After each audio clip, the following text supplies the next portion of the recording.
पीछे में बैनर लगा है सर, बामसेफ ऑफशोर संगठन छत्तीसगढ़ का। तो सबसे पहले ये बामसेफ क्या चीज़ है, थोड़ा सा हमारे दर्शकों को बताने का कष्ट कीजिए।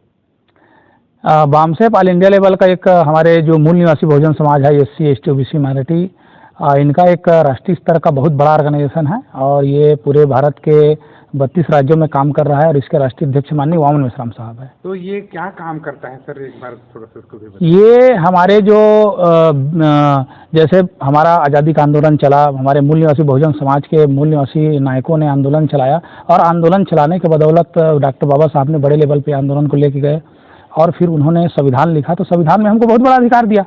तो अधिकार मिलने के बाद हमको उसमें एक क्रीम क्लास पैदा हुआ, कर्मचारी वर्ग निर्माण हुआ। तो वो कर्मचारी वर्ग को संगठित करके और समाज को जोड़ने के लिए काम करता है और जोड़कर जागृत करके उसको संगठित शक्ति देता है, ताकि हमारे जो ब्राह्मणवादी व्यवस्था है उसमें जो सताए हुए लोग हैं उनसे हमको मुक्ति मिल सके, इसलिए संगठन काम करता है और लगातार लोगों को जागृत करता है। तो हमारे दर्शकों को या पूरे आप छत्तीसगढ़ के प्रदेश अध्यक्ष हैं, हमारे दर्शकों को ये पता नहीं है कि ब्राह्मणवाद क्या है। तो ये ब्राह्मणवाद की जो परिभाषा है थोड़ा सा बता दीजिए। ब्राह्मणवाद क्या है? गैर बराबरी की व्यवस्था पे टिका हुआ ये है। जैसे ये काफ़ी 3,000-4,000 हजार साल से चला रहा व्यवस्था है और ये ब्राह्मणवादी व्यवस्था यहाँ पे भारत देश में काबिज कर लिया है। तो ये जैसे मनुस्मृति उसका प्रमुख धर्म ग्रंथ है और उसके बहुत सारे धर्म ग्रंथ है जो कि हमारे जो मूल निवासी बहुजन समाज को सारे हक अधिकार से वंचित करता है। तो ये ब्राह्मणवादी व्यवस्था है। तो ब्राह्मणवादों ने ये जैसे अभी हमारा भारत की आज़ादी हुआ बोलते हैं 1947 को, वो दरअसल हमारी असली आज़ादी नहीं है, वो ब्राह्मणों की आज़ादी है। तो वो आज़ाद वो हो गए और उन्होंने एक मुकम्मल अपनी आज़ादी की व्यवस्था कर दी और हमारे सारे हक अधिकार को वो लोग छीन रहे हैं मूल निवासी बहुजन समाज के। तो ये ब्राह्मणवादी व्यवस्था है। तो इस ब्राह्मणवादी व्यवस्था से हमको निजात पाना है, इसके लिए हम क्या करते हैं, जागृत करते हैं हमारे लोगों को और जागृत करके हम आने वाले समय में जन आंदोलन खड़ा करना चाहते हैं और जन आंदोलन खड़ा करके हम हमारे लोगों को, मूल निवासी बहुजन समाज को मुख्तियार बनाना चाहते हैं। ये हमारा असली लड़ाई है। तो ये जो ब्राह्मणवादी व्यवस्था है, इस व्यवस्था को खत्म करने में लगभग कितना समय लगेगा? ये एक लड़ाई है। जैसे हम समाज को लगातार तैयार करने में लगे हैं, हमारे राष्ट्रीय नेतृत्व लगातार दिशा निर्देश दे रहे हैं माननीय वामन मेश्राम साहब, और ये संगठन पूरे भारत के 32 राज्यों में चला आ रहा है और ये हमारे लोगों की जागृति ऊपर निर्भर है और हम लोग इसके लिए कटिबद्ध हैं लगातार जागृत करने के लिए। इसके लिए बामसेफ ने क्या है, बहुत सारे सहयोगी संगठन भी बनाए हैं, जैसे भारत मुक्ति मोर्चा है। तो वो क्या है, हम कर्मचारी वर्ग के संगठन है बामसेफ, तो वो आंदोलन नहीं कर सकता। तो आंदोलन निर्माण के लिए भारत मुक्ति मोर्चा नाम का संगठन बनाया, वो लगातार काम कर रहा है और वो जन आंदोलन की दिशा में आगे बढ़ रहा है। तो अब ज़्यादा वक्त का समय नहीं है, मात्र 2030 तक हमारा सब आज़ादी हो जाएगा। हमारे लोगों को हताश होने की ज़रूरत नहीं है, बस तैयार होने की ज़रूरत है और तैयार होकर हमको साथ सहयोग देने की ज़रूरत है। तो हमको आज़ादी मिल जाएगी और हम लोग पूरा मुख्तियार हो जाएंगे। तो क्या लगता है, हमारे छत्तीसगढ़ में पूरा ब्राह्मणवाद छाया हुआ है और इस ब्राह्मणवाद का शिकार चाहे SC हो, चाहे ST हो, चाहे OBC हो, सारे लोग इसका शिकार हो रहे हैं। अभी वर्तमान समय में क्रिश्चियन और मुस्लिम सबसे ज़्यादा इससे प्रताड़ित लोग हैं। ये ब्राह्मणवाद का एजेंडा ही है कि हमारे जो मूल निवासी लोग हैं उसको अलग अलग विभाजन करे और विभाजित करके उनको अलग अलग लड़ाए और उनके साथ वो जुल्म ज्यादती कर रहा है। तो ये तो हो रहा है, छत्तीसगढ़ में भी हो रहा है और भारत के सभी राज्यों में लगभग हो रहा है, क्योंकि ब्राह्मणवादी व्यवस्था काबिज है और ब्राह्मणवादी जो व्यवस्था है वो गैर बराबरी की व्यवस्था पर टिका हुआ है। उनका सिद्धांत ही ऐसा है, तो इसलिए ऐसा वो लड़ाते हैं और हमारे समाज को हक से वंचित करते हैं। तो इसका उद्देश्य ये है, हमको ये करना है, काम करना है कि हमको सारे लोगों को, जितने मजलूम तबकात है, चाहे वो क्रिश्चियन हो, चाहे बुद्धिस्ट हो, चाहे लिंगायत हो, चाहे SC हो, चाहे ST हो, चाहे OBC हो, चाहे माइनॉरिटी हो, हम सबको एक साथ इस बामसेफ के मंच में आकर हमको वो जो गैर बराबरी की ब्राह्मणवादी व्यवस्था है उसके खिलाफ हमको बिगुल फूंकने की जरूरत है। तो हम फिर आज़ाद हो जाएंगे। लेकिन जैसे ही बामसेफ का कारवां आगे बढ़ रहा है, यानी बामसेफ के लोग SC ST OBC के लोग होते हैं, माइनॉरिटी के लोग होते हैं, लेकिन उनके सामने उन्हीं के जो लोग हैं, उन्हीं के एक बिरादरी के लोग हैं, उन लोग सामने आ जाते हैं। लेकिन यहाँ पर ब्राह्मण सामने आकर के लड़ाई नहीं लड़ रहा है। तो इस लड़ाई में कैसे आप लोग जीतेंगे, उसको थोड़ा सा बताइए। ब्राह्मण का क्या है, एजेंडा ये है कि वो छुप के काम करता है और हमारे समाज के लोगों को भिड़ाता है, क्योंकि उनके पास पद पावर है, वो व्यवस्था में बैठे हुए हैं, सरकारी मशीनरी उनकी है। तो इस वजह से क्या करते हैं, लोभ लालच देकर हमारे ही लोगों को हमारे खिलाफ भिड़ाते हैं। ये बात तो सही है। तो उसके लिए क्या है, जागृति ही मेन उसका रीजन है। जागृति जब हम करेंगे तो हमारे लोग जागृत हो जाएंगे। तो भाई वो दुश्मन के खेमे में क्यों काम करेंगे? जैसे हम भी कभी जागृत नहीं थे, हम जागृत हो गए तो हम इधर आ गए, तो हमको इधर खड़े होना है वामसेव के मंच में। तो ऐसा हमको जागृत करके करना है, तो ऐसा करेंगे तो निश्चित रूप से वो उधर दुश्मन के साथ छोड़ देंगे, हमारे साथ मिल जाएंगे। तो चूंकि देखिए हमारा सबसे बड़ा ताकत ये है कि हमारे जो लोग हैं वो बहुसंख्यावादी है, ब्राह्मण तो 3.5% है ना, तो अभी बरगला के चल रहा है, लेकिन कितना दिन तक चलेगा? जब तक जागृति नहीं है तब तक चलेगा। तो वामसेव तो बड़े पैमाने पर जागृत कर रहे हैं ना देश में, ये जागृति का नतीजा है कि आज ब्राह्मणवादी व्यवस्था डरा हुआ है। तो जागृति ही उसका असली कारण है। हम जागृत जैसे कर लेंगे हमारे लोग हमारे साथ आ जाएंगे। लेकिन आरएसएस का कहना है कि ये लोग जागृत नहीं कर रहे हैं, किसी एक समुदाय को टारगेट कर रहे हैं, ऐसा कहना है।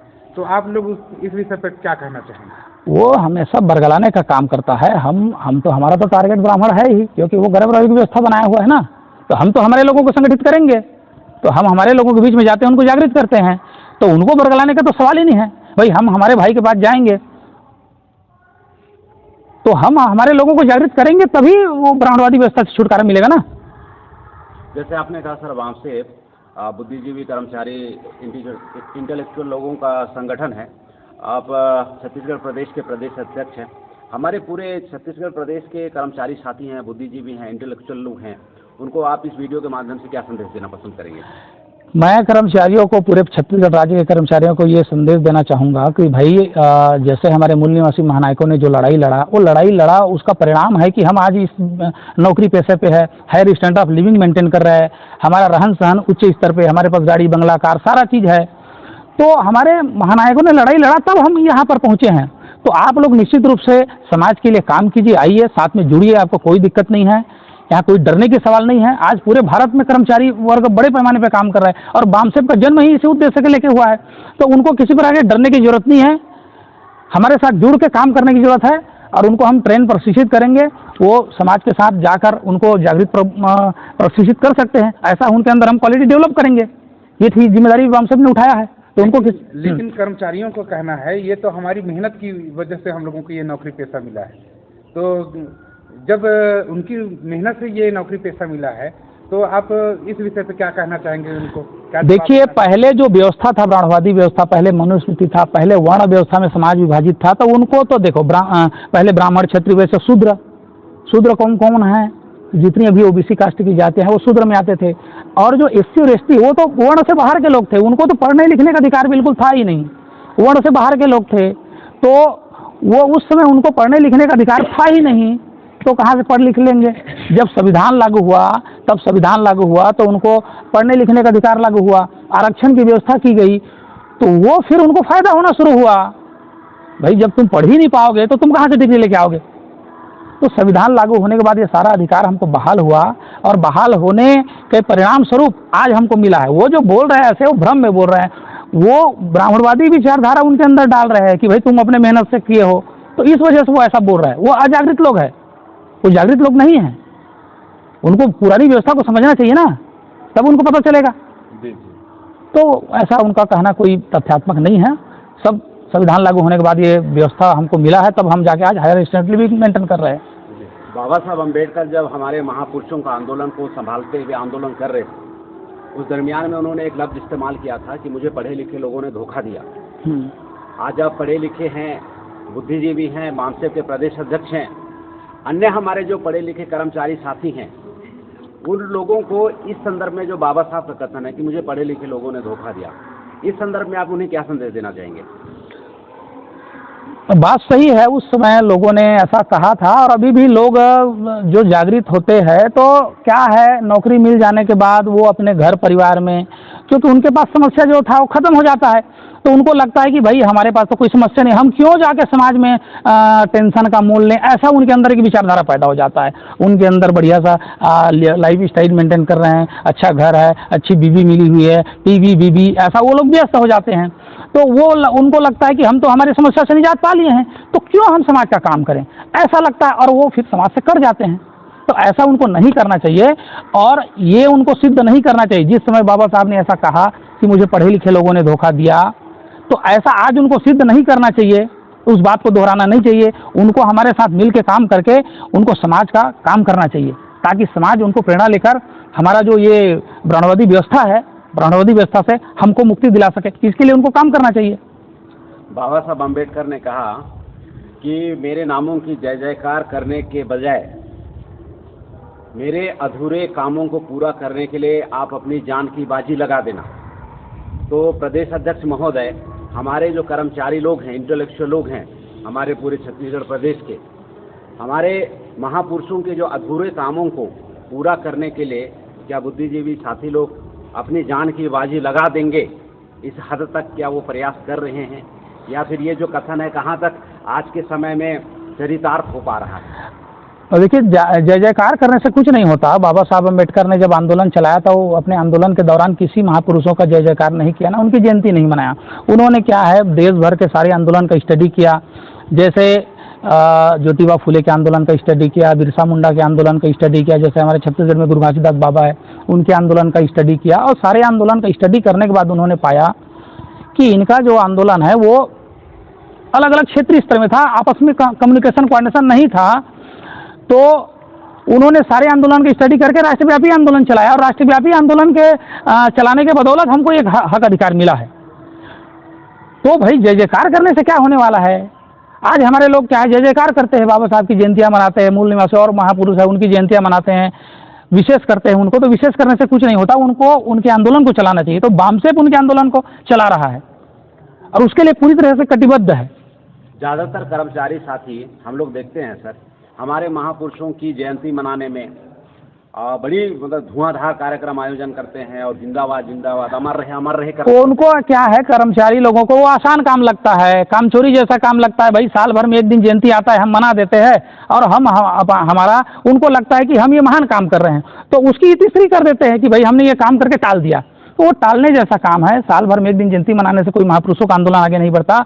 बामसेप तो डे बाई डे काम करता है। हम हमारे मूल निवासी बहुजन समाज, जो कि तैयार होकर क्रीम क्लास बना हुआ है, उनसे ही हम लेते हैं, क्योंकि भाई वो समाज के आंदोलन के बदौलत ही उनको ये हक अधिकार मिला है। कर्मचारी बने हैं, अधिकारी बने हैं, डॉक्टर इंजीनियर बने हैं, तो अपनी कमाई का 5% 10% हिस्सा भी दे देते हैं, और उससे समाज आगे बढ़ता है और समाज जागृत होता है, और ब्राह्मणवादी व्यवस्था के खिलाफ एक मुकम्मल आज़ादी का अभियान चलता है। तो ऐसा करने से हमारे समाज को फायदा है। तो ये काम उनको करना चाहिए और बढ़ चढ़ के आगे करना चाहिए। फिर भी हम जागृत करने में लगे हैं, उनके अंदर जागृति नहीं है, तो हम पढ़े लिखे लोगों के पास भी जाते हैं, कर्मचारी लोगों की मीटिंग लगाते हैं, उनको ये हमारे महापुरुषों की विचारधारा को उनके अंदर डालते हैं, और डालने के बाद फिर वो समझते हैं लोग। मैं भी पहले नहीं समझता था, लेकिन मुझे किसी ने बताया, मैं समझ गया, मैं इधर आ गया। बहुत सारे लोग हैं हमारे समझने वाले लोग, तो समझ रहे हैं, आने वाले समय में समझेंगे निश्चित रूप से। जी, बहुत बहुत धन्यवाद अध्यक्ष महोदय। ये हैं छत्तीसगढ़ के बामसेप के प्रदेश अध्यक्ष, और सभी हमारे महापुरुषों के जो कामों के बारे में बेबाकी से अपने विचार रखे, और हमारे कर्मचारी साथियों को इनके विचारों के साथ में समाज में काम करके पे बैक सोसाइटी के लिए जरूर काम करना चाहिए। बहुत बहुत धन्यवाद। जी, धन्यवाद।